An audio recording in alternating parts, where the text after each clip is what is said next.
Hello again, everybody. Welcome back to the podcast, Retro Life for You, movies of the 1980s. My name is Chris Adams, host of the show, and back in his chair again after a 2 week hiatus of of sun and fun and fishing and swimming and oh, that sounds better Hi, than that sounds better than being hi, sick, though, doesn't it, Travis? ho! I've been sick for a month. I'm sick. I feel like I'm in NA again without the drugs, man. I'm sick and tired of being sick and tired.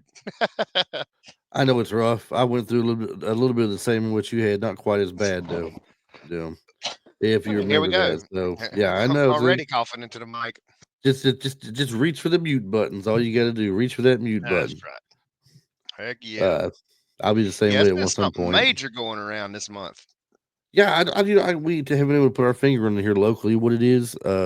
Some people are saying upper respiratory issues. Some people are just saying bad allergies. I'm saying none of you are doctors. Shut up and Yeah.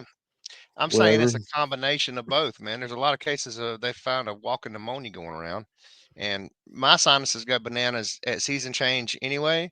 And it seems like season change can't make up its mind when it's going to change this year. Right. And that's Yeah, where people are getting allergies at, talking about how there you go. warm to cold, warm to cold, warm to cold. What you can't do anything with that. You just got Uh-uh. to fight it off best you can. I mean, if you're a person that takes vitamins, keep popping in vitamins. Keep them going. Get your vitamin C going. I'm Drink some just orange happy it juice. seems like it hit everybody here at the beginning of November. So right here at Thanksgiving, everybody hopefully is not going to be contagious to be able to have their get-togethers and whatnot. Right, right, and then that's but, nothing's gonna keep me from my sweet potato casserole. I'm gonna tell you that. Hey, silver linings. That's right. Got to get me some good food. That's how you take care of this problem. You stuff yourself full of good food. Oh yeah. Well, they say you starve a fever and Feed it Thanksgiving, cold. and then Thanksgiving feed everything else. That's right. That's right. I'm That's why talking. we thought this week, y'all, we was gonna have a Thanksgiving movie, but I don't think it was a Thanksgiving movie. For the record, I'm just gonna throw Travis under the bus. Yep. He's been gone for 2 weeks, Uh-huh. and I messaged him and I said, "Hey, what we gonna do this week? You're coming back this week. What are we gonna do when you're first one back?" Yeah. He Yep. Yep. immediately shoots back with me. It's a Thanksgiving film movie or something. It's called The Morning After with Jane Fonda, Yeah. Yeah. We got and I'm Jane like, Fonda. We got Jeff Daniels. "No, Jeff Bridges." Jeff Bridges, sorry, Jeff Bridges, and Raul Julia. So I'm thinking, hey, this ought to be a good one. And it said in the description it was Thanksgiving. So that's why I told Chris earlier before we started the podcast. I said, well, he said, well, what'd you think of the movie? I said, well, it was my pick, so it's my apology. There was not very much mention of Thanksgiving. There was no Thanksgiving dinner. There was no goodies of any kind like that. Matter of fact, for those of you who have not heard of it before, let me just read off to you a quick synopsis that we've come up with here. The Morning After from 1986, directed by Sidney Lumet, is listed as a gripping neo noir thriller that combines mystery, suspense, and a character driven narrative. Jane Fonda stars as Alex Sternbergen, a washed up actress with a drinking problem who wakes up one morning in a stranger's apartment with no memory of the previous night and a dead man lying next to her. Fearing she may be the killer, she panics and flees the scene. As she Where struggles, yeah, as she struggles to where piece did they together what come up with happened, the name Sternbergen? I don't know. It's just because it's a stupid movie. As It's a she great struggles to name. piece together what happened, she crosses paths with Turner Kendall, played by Jeff Bridges. He's an ex cop, turned likable everyman who decides to help her unravel the truth. Together, they dive deeper into the mystery, uncovering the dark secrets of confronting the demons from Alex's troubled past. So it says, lastly, it says Fonda's raw and vulnerable performance earned her an Academy Award nomination, while Bridges brings depth to his role as an Are unlikely you ally. kidding me? She got an Academy nomination for this movie? Academy Award nomination. With Wow. Lumet's expert direction, the film explores themes of guilt, redemption, and trust, and set against the seedy underbelly of Los Angeles. So, see, that's where the Sternbergen stuff come from. The Jewish folks were just trying to pump this up to save it. That's what that was. Now, there's one thing I will say that is true. It tells you the very last line of this synopsis says The Morning After is a taut, atmospheric thriller that keeps viewers guessing until the end. It did keep me guessing on whether Jeff Bridges was really the bad guy. Yeah, I kept thinking he was kind of just, I don't know, shady in some way. right. That he was going to be the bad guy behind it all. Well, And the then whole I got to setup thinking, was weird. The whole it setup was weird, you know? It's like, was. okay, so y'all are gonna hear something that we don't normally do, and we don't like to do. We don't like to trash movies. We like to enjoy movies, and if we do find one we don't even like, we usually find something redeeming qualities about it. And this movie had a couple, but not a lot going for it. But the setup with the relationship was crazy strange. So she wakes up to this dude dead with a knife in his chest, and she basically looks like she's about to take off. She's about to go on a run. She's Mhm. headed to the airport, gonna get out of Dodge. And then she gets in a wreck and outside the front of the airport runs into somebody, and then that dude chases her into the parking garage. Well, she just hops in Jeff Bridges' car. He's out there working on it, and just all of a sudden, some weird chick hops in his car. So now he's like, "Hey, I'll take you wherever you need to go. It can't be that far out of my way." So he just starts following her around like some kind of creepo. Like, I guess for the time back in the '80s, it wouldn't have been that big a deal. Hitchhiking was still pretty big. But then at the same time, it's like he's just following her around like I But don't he know. It felt was he was felt all weird. too comfortable around her, and he didn't know her. Right. He felt too, Exactly. which is one of the reasons why it makes you wonder: is he the one that killed the person that was in the bed with her? Because he seemed Right. like he was all too comfortable being around her and knew a bit too much about her. Was able, well, no, not that he knew much about her, but I mean, he found where she was, where the body was supposed to have been at. Then she been cleaning up after the place because she Mhm. left something in the car that led him to it. Back to what he Yeah. said, or Yeah. is that really what happened, or he just knows because he was there already? Exactly. So I mean, it's kind of hard to say whether it it does leave you guessing. So that's what this kind of movie is supposed to do. Yeah. But I And mean, there's it just another thing wasn't that I great. like. There's another thing that I did appreciate about this movie, and because it was done in a time far before the craziness that has become in society today, is so back in the '80s, we're talking about a time where bigotry was alive and well, and people didn't think about what they said and the terms that they used and the things that they called people. I like the fact that, and I think it was probably because of Raul Julia being in the movie, because he was pretty big. It's a pretty big deal for, um, I guess you would say, Latino descent actors. Uh, Raul was, but they did address the stuff. Like one part of the movie that was funny to me was he looked at her and he said, "What, you don't say beaner?" So, you know what I mean? Like, he was throwing the word beaner around a fair bit. Well, she happened to be married to Raul Julia, who was a hairdresser in the film. So I thought it was cool that it was pointing out that, and kind of it dealt with that a little bit. That kind of went across the movie too, the little bit of bigotry and stuff too. Like he made little jokes too, like something he made some kind of KKK joke, like it's like, "You sure you don't have somewhere to be?" And he's like, "Oh, the meeting or something." I forgot what it was he said. Excuse me. That's what it But I just was. thought it was See, that's neat. what it was. He told her that. No, he told her the KKK meeting because she was accusing him of being basically being racist when he used the term beaner. Yeah, yeah. But I thought it was cool. Thought it was cool to point out that we were, in some areas, we were the not necessarily the quote unquote woke movement, but the things back then about being even that far back. We had little narratives, and not this. I don't consider this being a negative way and being overboard either, though. You know what I mean? It was just like addressing it, like give, hey, some of them deserve some respect out here now. You know? Yeah. Well, I mean, to be fair to the movie, now it released in '86, December 25th. Matter of fact, from 1986. Wow. Supposed Thanksgiving morning movie released on Christmas Day. Hmm. Uh, they had a box office. They had a budget of 15 million estimated, and it grossed worldwide 25,147,055. I don't So even. What in the world did they spend 15 million on? uh, Probably Jane Fonda. I swear they had to be mostly salaries. I would think salaries in some locations. It was filmed in L.A., Yeah. so filming in LA is not one of the cheaper places you can film. True, true. That's one of the yeah. So I mean, it lists here filming locations: Los Cienega oil fields, Los Cienega Boulevard, Los Angeles, California. Um, just various places throughout LA. And like I said, it's not cheap to film there. So, True. um, It was a very it was, and it was a very dialogue driven movie. yes, Very, very dialogue driven. And it was almost like I think I was said this before before we started recording. It almost reminded me a little bit of Breakfast at Tiffany's. Uh, Jane Fonda's character reminded me a little of Holly Golightly, and like Jeff Bridges was chasing her around, kind of like the guys did in Breakfast at Tiffany, because she's just so aloof, with her in her personality or whatever. yeah.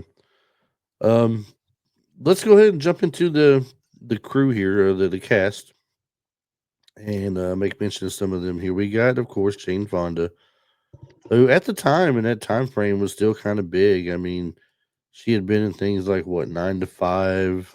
Um, I Working want to 9 to 5. I want to say that on Golden Pond had probably come and gone, but it hadn't. I don't know.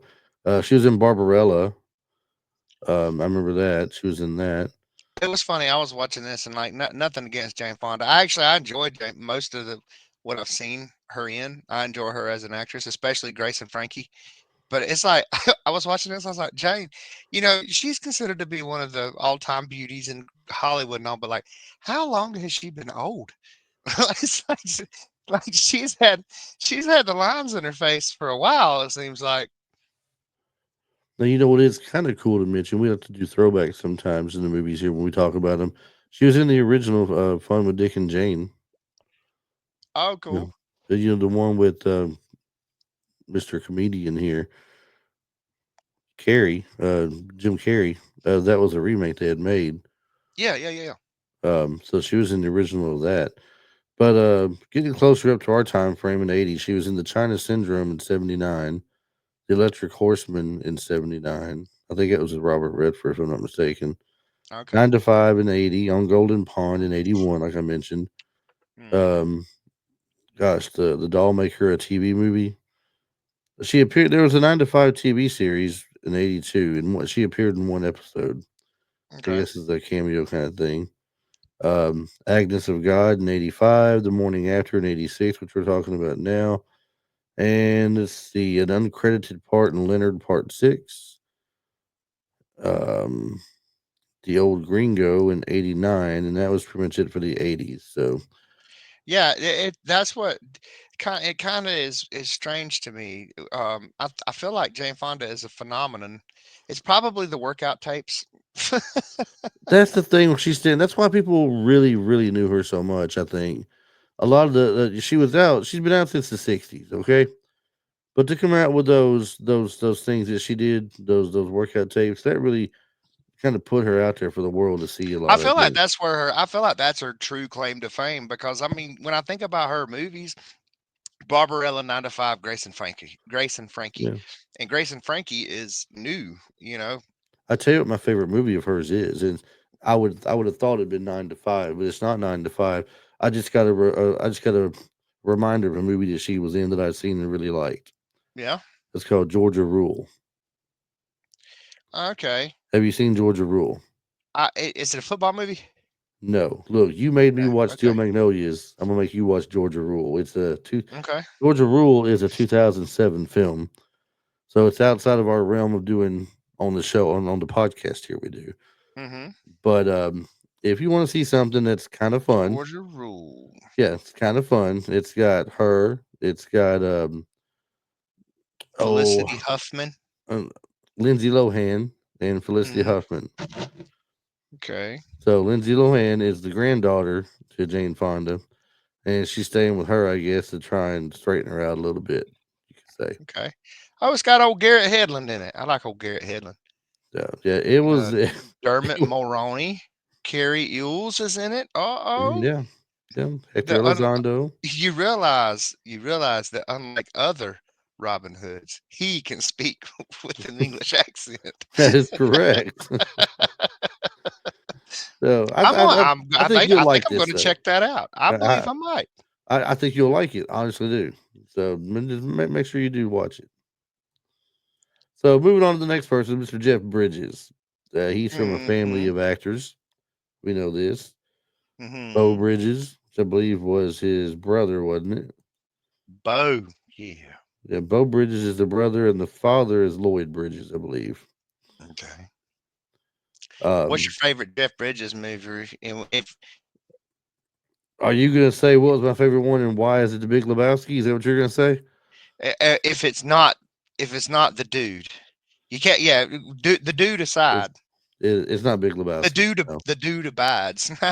Um, So he's been in man. He's been in several ones that I liked. Most recent one that I liked of his was from 2010. And that was uh, the remake of True Grit. that was really good, actually. Yeah, That was. I did like that. So, but That one going in was now, if we really dive good. into his My '80s favorite. movies, Oh yeah, he's got Starman from the '80s, there you and go. And we I still have believe he not was done in. Starman. Starman's You on have our not. list. You have not. I believe he was in Tron also, wasn't he? Or was that somebody Oh, else? absolutely. No, he was in both Trons, because it was Yeah, cool that they brought him back for the remake or the update or whatever. yeah. He was in King Kong in '76. Jumping up to '80, we got but Heaven's Gate, Cutter's Way. You got Tron, The Hmm. Last Unicorn as the voice of Prince Lear. Kiss Me Goodbye, Against All Odds, Starman, Jagged Edge, I Eight say he's Million, 8 Million Ways to Die. yeah. The '80s was his time right there, man. I'm telling you, the '80s was Oh, definitely his dude. time. Well, that's the thing about Jeff Bridges. I kind of feel about Jeff Bridges like I do Kevin Costner Hmm.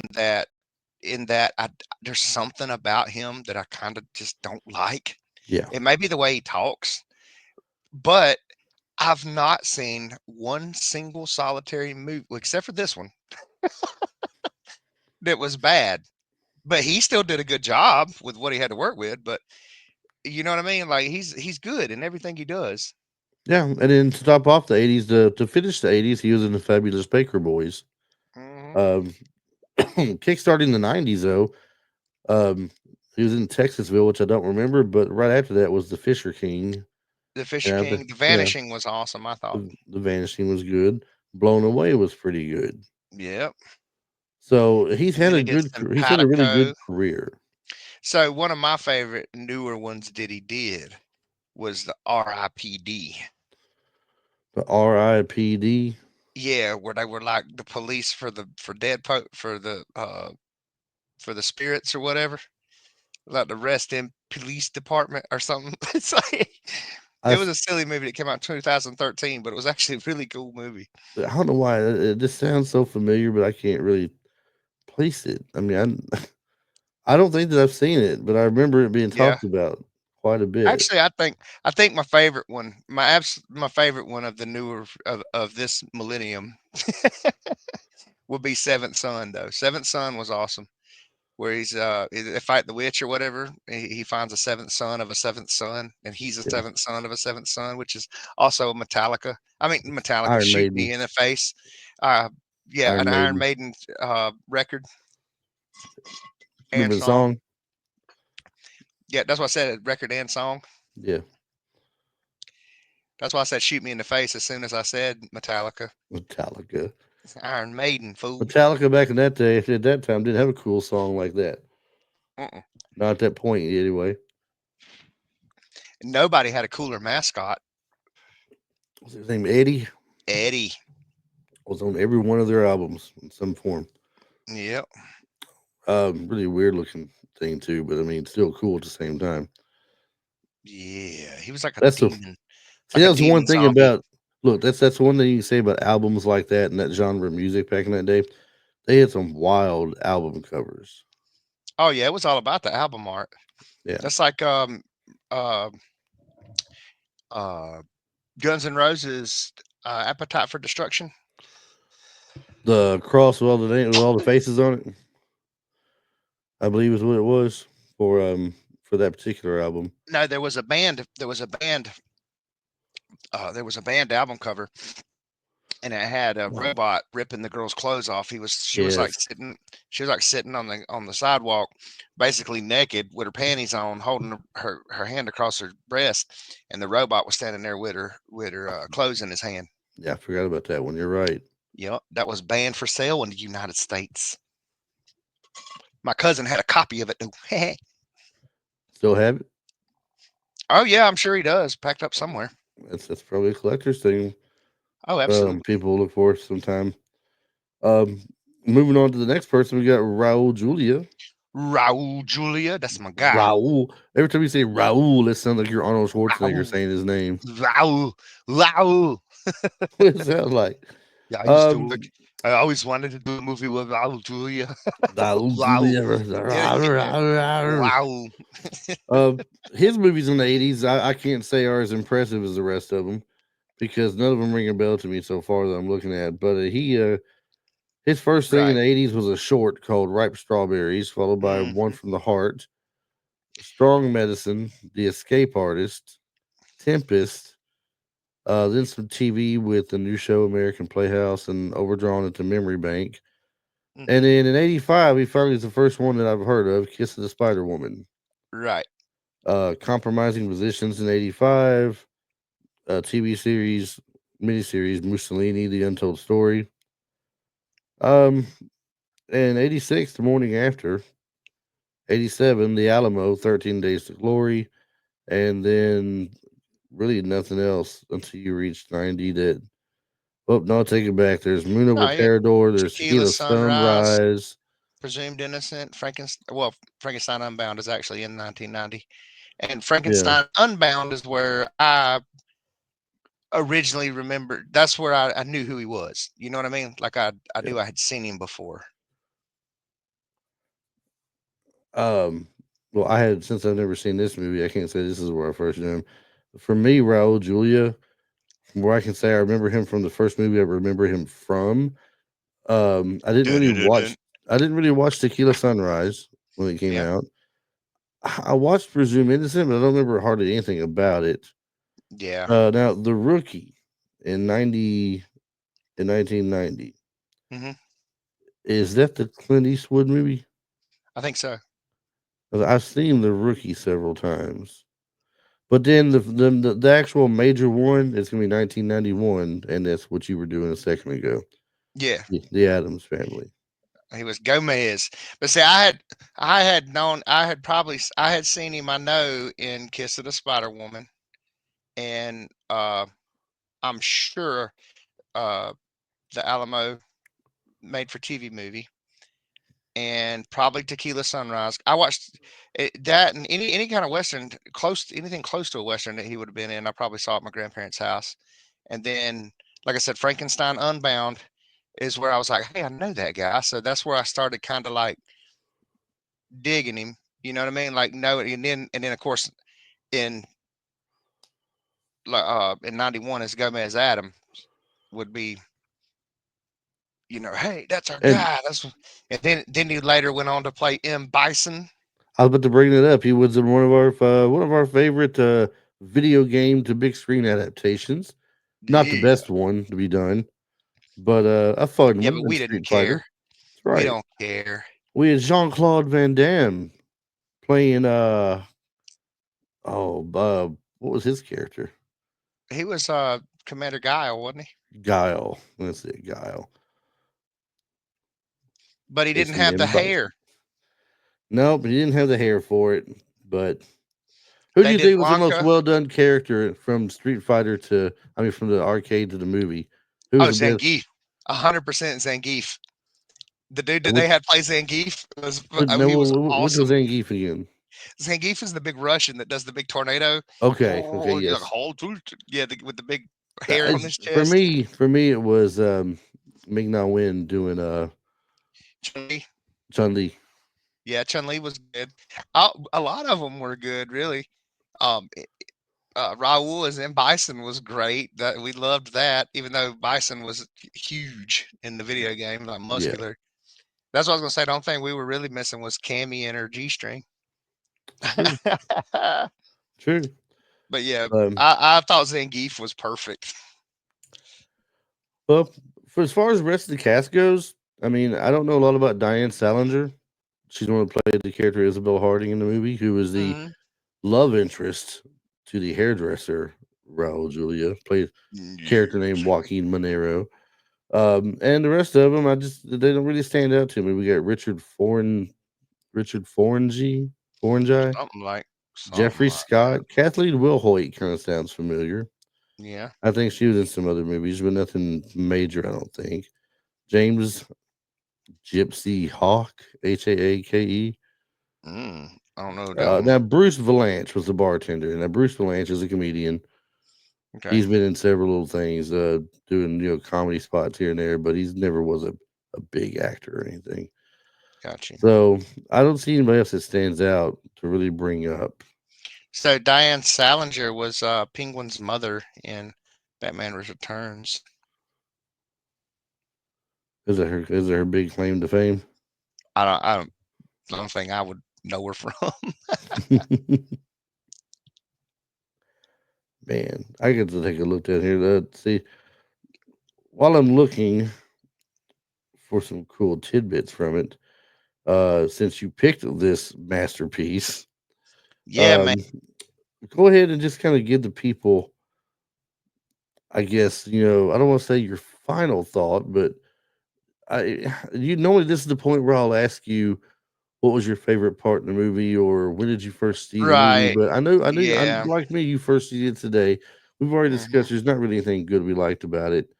But There wasn't a just whole kind lot I of liked about it. Like I said, it was a. I guess I could give it a few redeeming qualities if you like story. So to me, this would be um not a full on Harlequin novel brought to screen, but it's more along those lines of like a almost a teenager's love story. You know what I mean? Like something that someone would read.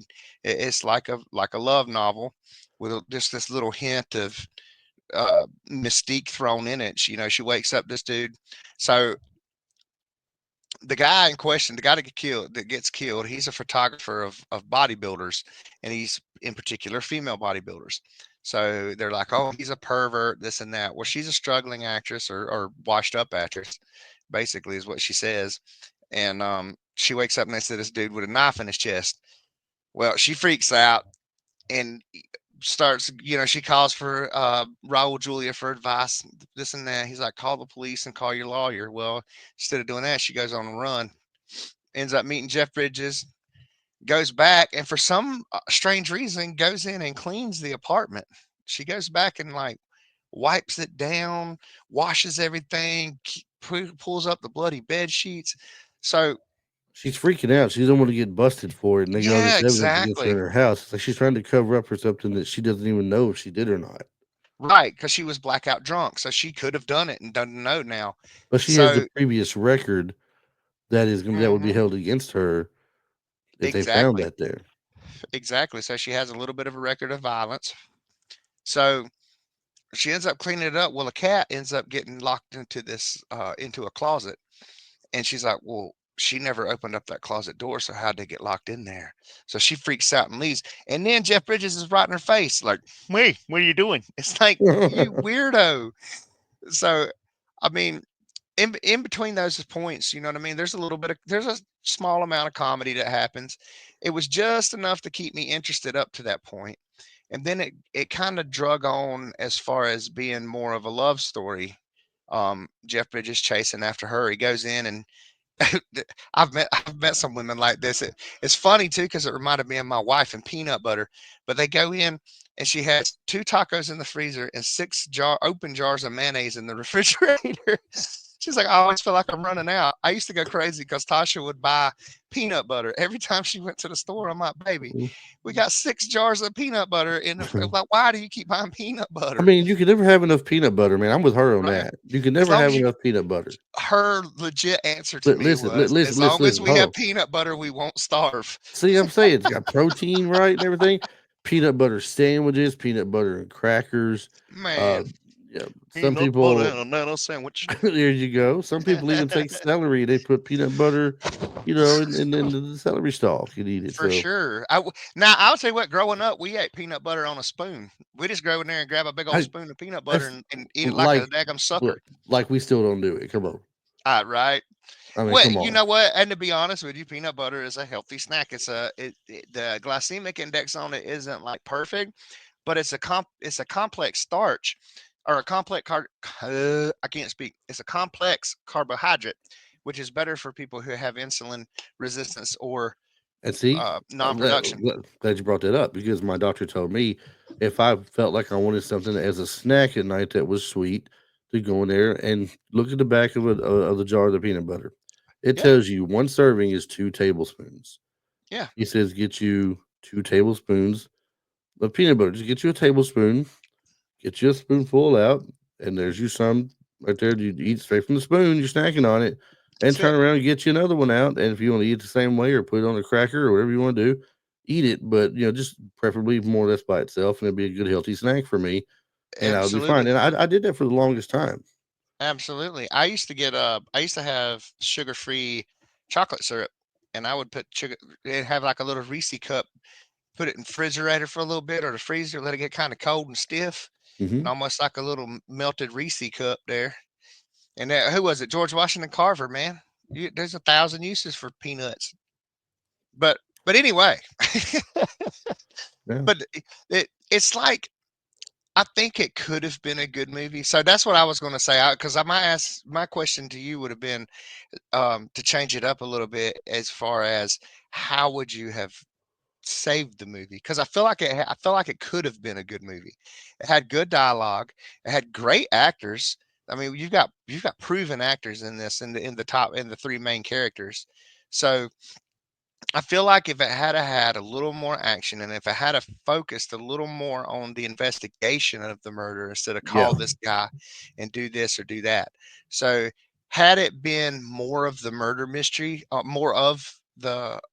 more focus on the murder mystery than it had on their budding uh, relationship, as it were, I feel like it would have. I feel like it could have been a good movie.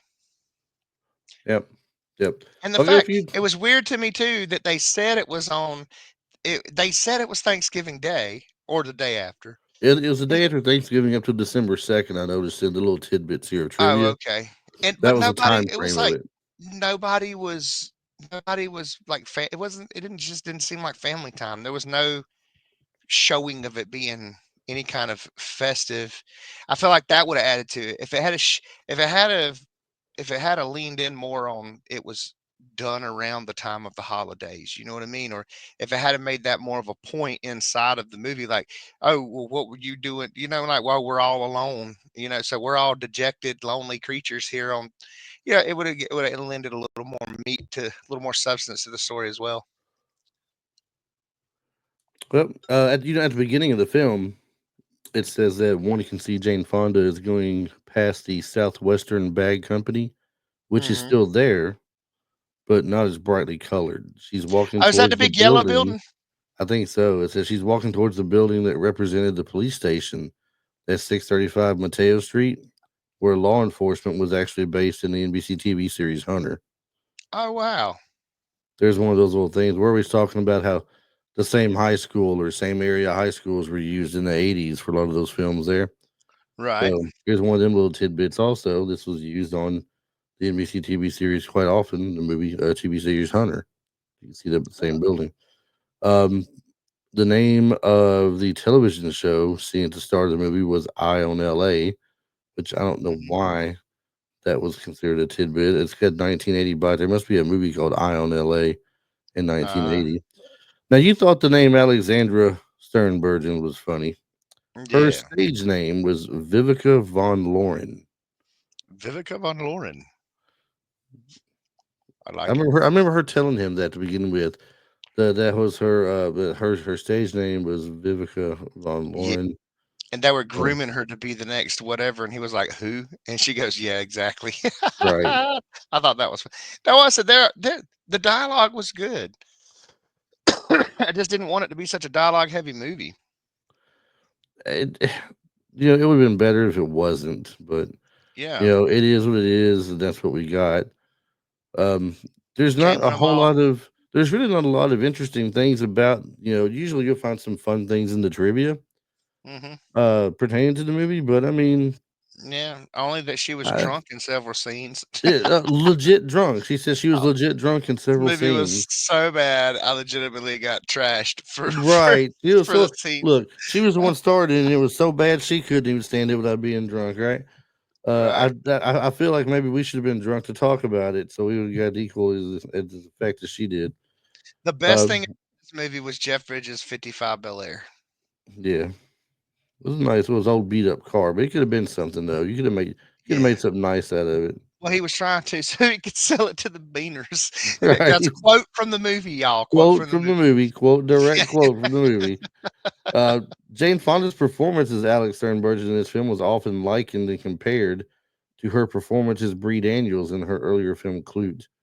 Fonda had won the Academy Award for Best Actress for the earlier film and was similarly Oscar nominated in the same category for The Morning After. Do you know who beat her out in The Morning After? No. Marley Matlin for Children of a Lesser God. Oh.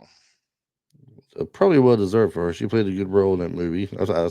I have seen Yeah. that movie, Okay. so I know that she was. Marley Matlin is without speech. We'll say sign language and everything. She Yeah. can talk some. She can actually talk some. I know her. She's in an episode of MacGyver where she Hmm. did speak, but Okay. and it's really and truly the only other thing they mentioned in here that had any interest that might have any interest to anybody is that both Jane Fonda and Jeff Bridges have a sibling and a father that were in Hollywood and movies as well. With we mentioned with Jeff Bridges, it's Lloyd Bridges and Bo Bridges. Do you know who it is for Jane Fonda? Peter Fonda. It's her brother. And who's her father? Uh, don't know. Henry Fonda. Henry Fonda. Henry. Yeah, Henry Fonda. So you got Henry some. Fonda. I think he was in some old westerns. He's on Golden Pond. Hmm. Years. Peter Fonda was doing the he did some older westerns too. He may have, He did. but to I be don't remember what honest, the name of it was, but there was one at, I watched a lot of stuff at my grandma's house. As far as westerns, most of the westerns I've ever watched have been at my grandparents'. But I remember one with him in it where he was some kind of he had took up with the Indians and like he wore all the deer skin with the tassels and stuff, and he was helping them fight the white man. I don't remember exactly what the movie was.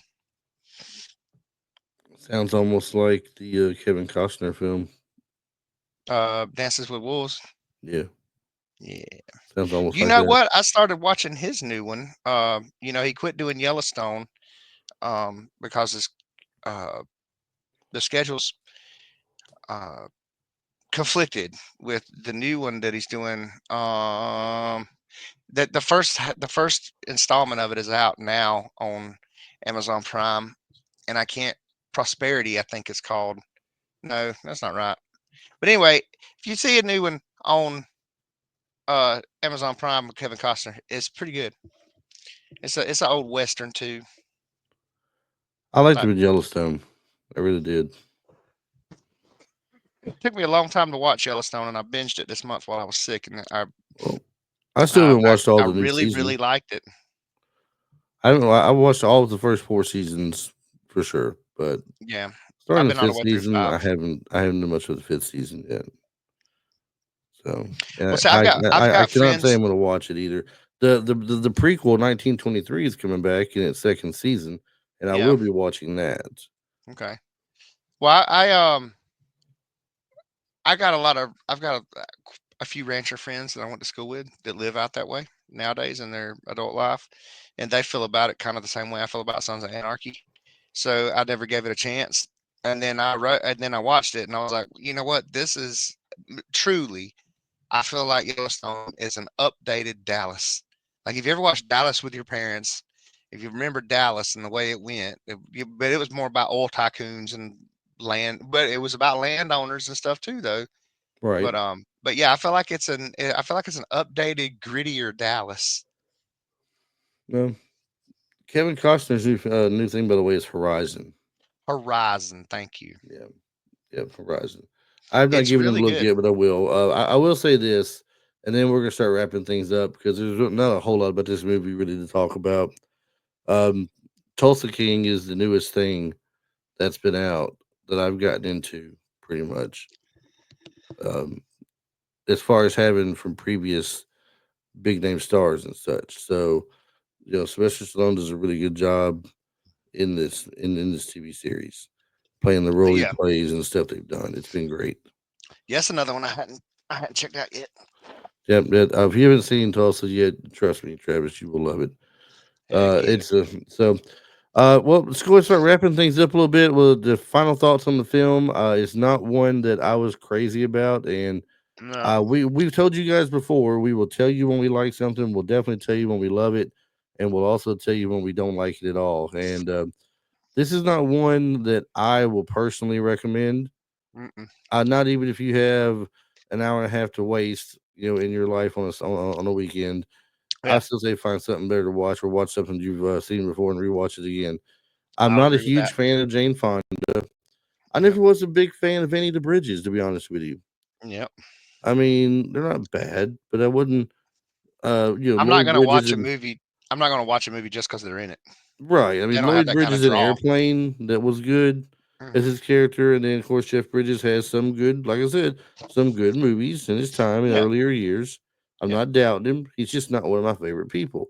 Right. It's like you said, trying to watch him, watch him on the big screen is like I don't know, man. Pulling finger, just pulling nails out of your hand or something. Like just getting the vice grip and grabbing one and yanking it. I Yeah. mean, can it hurt any more than it does sitting there watching him act for an hour and a half? I don't Yeah. know. Anyway, I know He's you said gotten you're. worse since he's gotten older too. I know. I know. I know you said pretty much your thoughts on it a while ago, so I won't get you to repeat it or anything. Yeah. I'm in Basically, 100% agreement with you though, as far as like don't even I wouldn't even waste. Yeah, it's not even a movie to waste an hour on.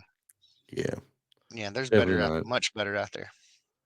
Well, I mean, that Which being I said, did find one today. I've been watching little strange movies all day long, oh yeah, and oh man, I've got one for us. It's kind of like remember I was telling y'all about Turbo Kid. I hope everybody's checking that out. Um, it's kind of like a Turbo Kid type thing, and I've noticed how much more Hollywood or the studios are trying to recapture 80s stuff. There's a lot of 80s throwback movies coming out right now, or over the past few years. It's been a lot of 80s throwback stuff going on. right. Goes around, comes around, especially the best times. That's So, right. but anyway, that being said, just we're going to go ahead and start wrapping the show up here. If you are a follower of the show already, as always, we always ask you to share it with friends and family. Just put it out there. I've gotten some random downloads here lately, and I think it's where people have been recommending us. Hmm. Usually the ones who have been here with us for the long haul don't go back too often. Just re-listen to the other ones. They usually wait for our new episodes to come out. So I think they were kind of random in the listens, and we appreciate anybody who recommends this out there to people. It does mean a lot, and it helps us out quite a bit. You can catch us on the social medias. We're on Instagram and Facebook. We have a YouTube page there where our videos are uploaded at, including this one here this week. We uploaded to it as well, and we still have quite a bit more of the older ones to go. I have taken a little bit of a break from uploading them. I gotta get back in the habit of that again to get some more up there. But there's, I think, a little over 100 videos up on YouTube right now of what we've Nice. done as far as our show goes. So that's going to leave me with around 45, 46 more to do, I believe, as far as total number of episodes. If I'm not mistaken. Um, Rocking row. I like yeah. that. So we got our website, Retro Life, the number four, the letter U, retrolife4u.com. You can stream the show straight from the browser, listen to it there, or if you go to the show notes, you click on it and watch the video from the show notes. So everything you need to do is all be found right there. Basically, there's also a way you can support the show in there as well. Two different places. One's on the player you play on. It's got a button, of course, support the show. And there's a link in there. It says you can be one of the first to support the show and everything, and go to that. And it gives you the option of something like $1, $3, $5, or a custom amount of whatever you want to do or something. Basically, that's just a way you can help support the page, and the money would go toward hosting fees or uh, Right. updates, upgrades, things of that nature later on down the road. Things we have to get to keep the show going and everything. Uh, and normally, Travis, I ask you if you have something you want to leave us with on the show, but I kind of have Mhm. something for you since you've been gone for 2 weeks. Okay, let's have I it. I love I've it. been I've been really busy, so since you Okay. haven't been here, and Well, you've look, been before we do, yeah, let's wish everybody a happy, safe, and wonderful Thanksgiving. exactly. Gobble till you wobble. There you go. That's what you do. Gobble till you wobble. Eat till you're sick, then throw it back up and eat some more. All right, that's how we do it here. Oh yeah. Call that the Why? boot and rally. That's why I can't. All right. So while you've been gone, I've been trying to find a way to keep myself busy. You've been sick, so I couldn't reach out to you and talk to you much. I didn't want to bother you while you were sick. I could But hardly talk. I've been working on things like inventions and stuff, and I've invented finally um a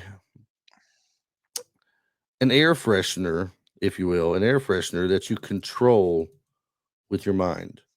Really? Yes, if you think about it, it makes a lot of sense. Okay.